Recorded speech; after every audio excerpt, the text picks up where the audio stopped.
Atenção! Começa agora uma teleaula de Geografia do Ensino Fundamental. Você vai assistir a teleaula de número 14. Bons estudos!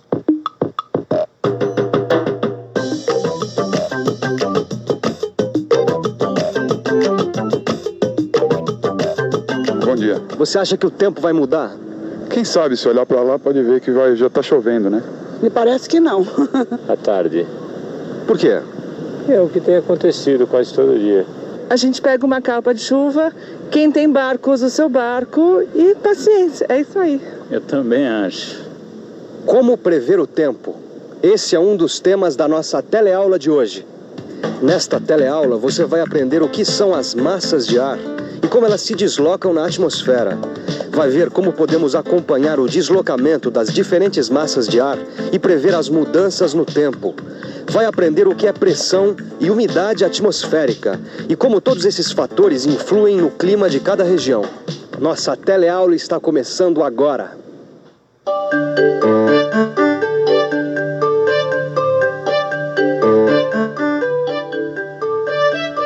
Deu pro senhor olhar aquela planta da casa que eu rabisquei? Claro, e parabéns. Você planejou a locação da sua casa no terreno de forma que ela vai receber a luz do sol pela manhã e terá a mais ampla ventilação possível. Não dá para esquecer que a gente vive num clima tropical, né, senhor Macedo? E com todo mundo ajudando, se o tempo não virar... Virou. Sinto muito, José, mas você e a sua turma não vão poder começar a construção nesse fim de semana. Mas que azar! Que azar! Tava tudo combinado. Como é que eu podia prever que o tempo ia virar? Você devia ter acompanhado o deslocamento das massas de ar. É assim que se faz a previsão do tempo. Dia chuvoso por causa de uma frente fria. A temperatura deve cair em toda a região sudeste. Zonas de instabilidade no litoral. Presença de ar quente na região nordeste mantém temperaturas elevadas e dia claro. Nebulosidade variável no sul. Frente fria, zonas de instabilidade, nebulosidade variável. Todos esses termos que a gente escuta na previsão do tempo se referem a movimentos que estão acontecendo no ar. Quer dizer, deslocamentos de massas de ar de um lado para o outro. Essas massas de ar podem ser quentes ou frias, secas ou úmidas, dependendo do lugar de onde se originam. Esse é de Manaus, pertinho do Equador. Esse aqui é de Santos, pertinho do trópico. Olha só, esse é Groenlândia, no Círculo Polar. Cada um desses lugares tem diferentes tipos de massas de ar. Por quê? Dependendo do lugar de origem, a massa de ar pode ser equatorial, tropical e polar. Quer dizer, o ar de cada lugar é diferente. Por exemplo, Manaus e toda essa região próxima do Equador, o ar é quente e úmido. Já na Groenlândia e toda essa região que fica nos polos, o ar é frio e seco. Acho que você já reparou que nós estamos falando de duas diferenças importantes: a temperatura e a umidade do ar. Temperatura e umidade. Como cada massa de ar tem características previsíveis de temperatura e umidade, é possível antecipar o que vai acontecer quando uma massa de ar se deslocar de um lugar e atingir outra região. Se vai chover, esquentar, se está entrando uma frente fria, etc. O que é uma frente fria? Frente fria é quando uma massa de ar frio encontra uma massa de ar mais quente. Quer ver? Ver? Ver como? Como é que dá para acompanhar o deslocamento das massas de ar? Como é? Hoje em dia, nós temos fotos da Terra tiradas por satélites que permitem acompanhar o deslocamento das massas de ar. Olha aqui uma massa polar. É fácil ver porque na zona de contato entre as massas de ar formam-se nuvens. E se fica uma massa de ar indo para lá e outra vindo para cá, deve ser uma confusão lá em cima, né? Bom, o movimento das massas de ar acontece na atmosfera. Atmosfera? A atmosfera é essa camada gasosa que envolve a Terra. Próxima à superfície terrestre, ela é composta principalmente por nitrogênio e oxigênio em proporções constantes. Já o vapor d'água entra na composição atmosférica em proporções muito variáveis. É maior nas massas de ar que se originam sobre os oceanos e menor nas que se originam nos continentes.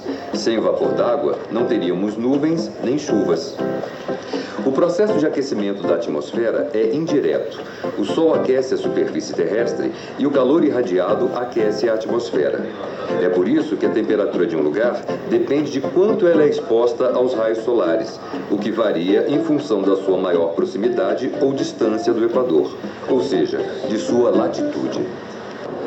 Quando a temperatura da superfície da Terra está maior que a do ar, essa massa que recebe o aquecimento torna-se instável e apresenta movimentos ascendentes e descendentes. Outra coisa importante que explica essa movimentação das massas de ar de um lugar para o outro é a diferença de peso do ar.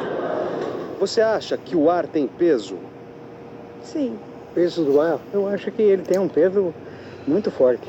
Eu acho que é bem pesado, principalmente de São Paulo. Por quê? Porque é muito poluído. Não, eu senti o ar, o peso não. Para a gente ver que o ar tem peso, o mais fácil é observar o que acontece com alguma coisa mais leve que o ar. Como o gás que está dentro desse balão. Porque o ar tem peso, ele exerce uma pressão sobre toda a superfície da Terra. É o que nós chamamos de pressão atmosférica. O peso do ar, quer dizer, a pressão atmosférica varia o tempo todo. Para medir o peso do ar, nós usamos um aparelho que se chama barômetro. Isto é um barômetro. Ele tem no meio uma coluna de mercúrio que sobe ou desce segundo a variação da pressão atmosférica.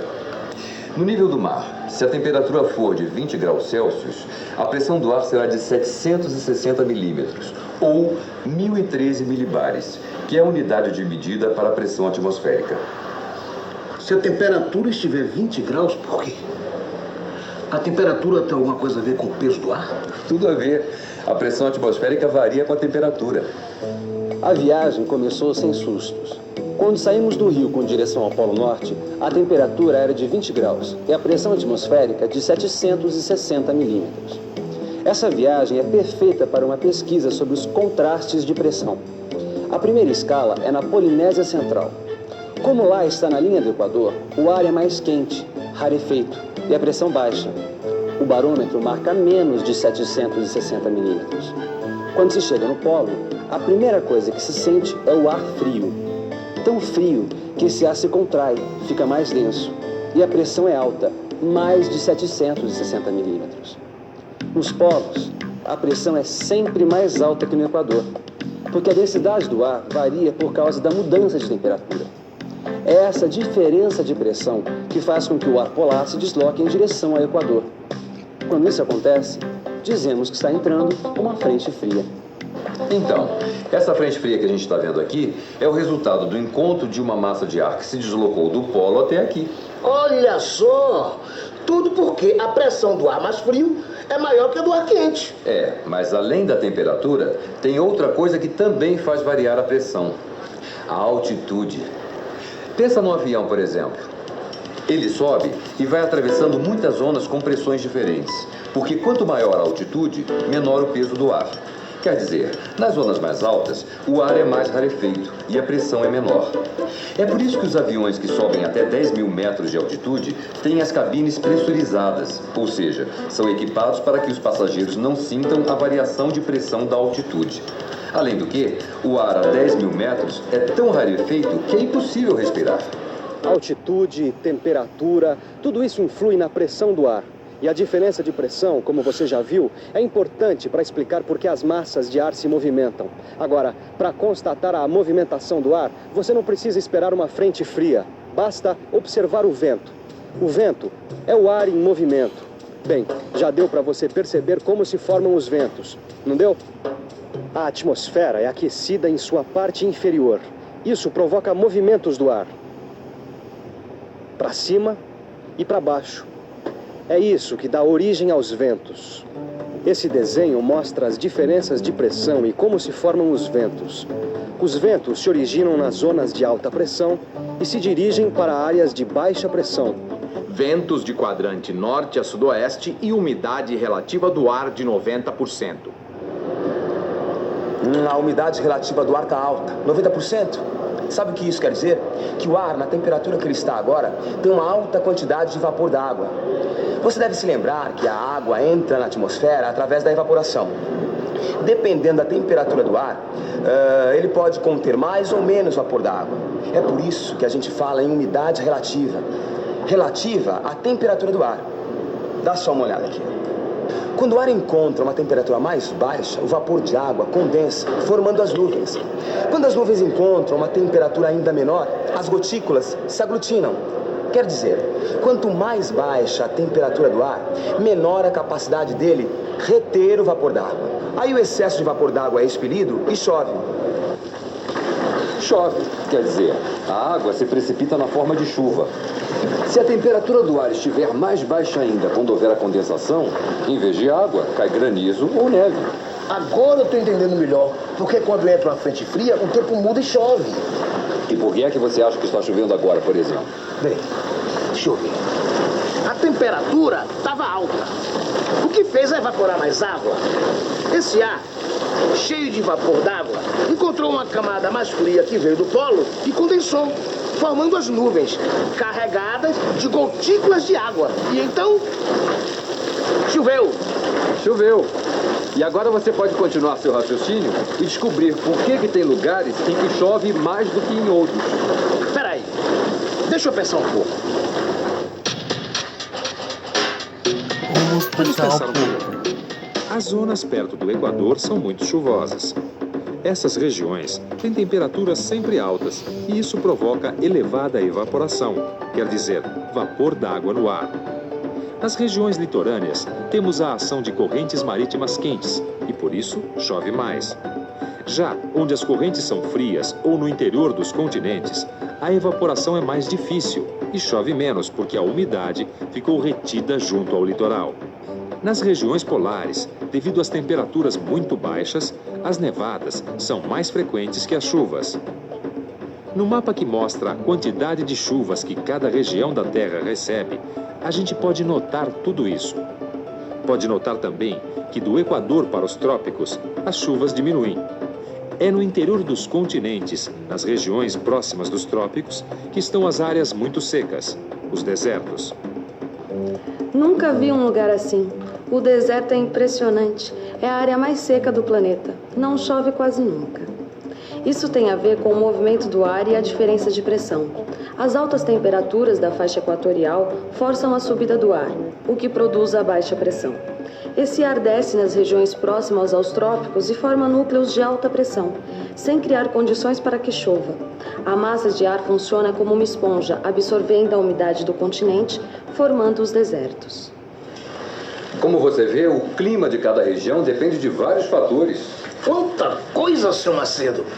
Deixa eu ver se eu entendi. A posição de um lugar com relação ao Equador, quer dizer, a sua latitude, mais a sua altitude, as correntes marinhas que o afetam, estar no continente ou no litoral, sua vegetação, vão influir na sua temperatura, pressão atmosférica, ventos, umidade do ar, nuvens e quantidade de chuvas. É isso que origina os diferentes climas na Terra. E é clima quente, clima frio, e isso muda tudo. Muda até a paisagem. Ah, muda mesmo. Você já reparou que nós podemos deduzir o clima de uma região pela paisagem que ela apresenta? Sair da Amazônia direto para a Europa foi como chegar em outro planeta. Parece que tudo é diferente, principalmente o clima e a paisagem, o tipo de vegetação. A vegetação de um lugar com um clima quente como a Amazônia é densa, exuberante e cheia de espécies diferentes. Isso porque é uma região onde chove muito e que fica muito exposta ao sol. As temperaturas são elevadas e as chuvas ocorrem o ano todo. Já na Europa, o clima é frio e as estações do ano são bem definidas. A vegetação temperada acompanha o ritmo das estações, com grande contraste entre a primavera e verão e o outono e inverno. O clima influencia a vegetação e a vegetação influencia o clima. E como nós já vimos, as massas de ar também são muito importantes na definição do clima. Bem, tudo isso vale a pena ver de novo. Vamos revisar? E atenção, se liga aí, que é hora da revisão. Na teleaula de hoje, você aprendeu que as massas de ar são grandes volumes de ar que apresentam características de temperatura ou umidade constantes. Viu que as massas de ar podem ser equatoriais, tropicais e polares. Aprendeu que as diferenças de temperatura e pressão influem no movimento dessas massas e que uma frente fria é o encontro de uma massa polar com uma massa tropical. Viu como se originam os ventos e como é possível prever o movimento das massas e as mudanças no tempo. E que a previsão do tempo pode ser feita através das fotos de um satélite, acompanhando o deslocamento das massas de ar. Aprendeu também porque as diferentes regiões da Terra recebem quantidades de chuva diferentes. Até a próxima teleaula.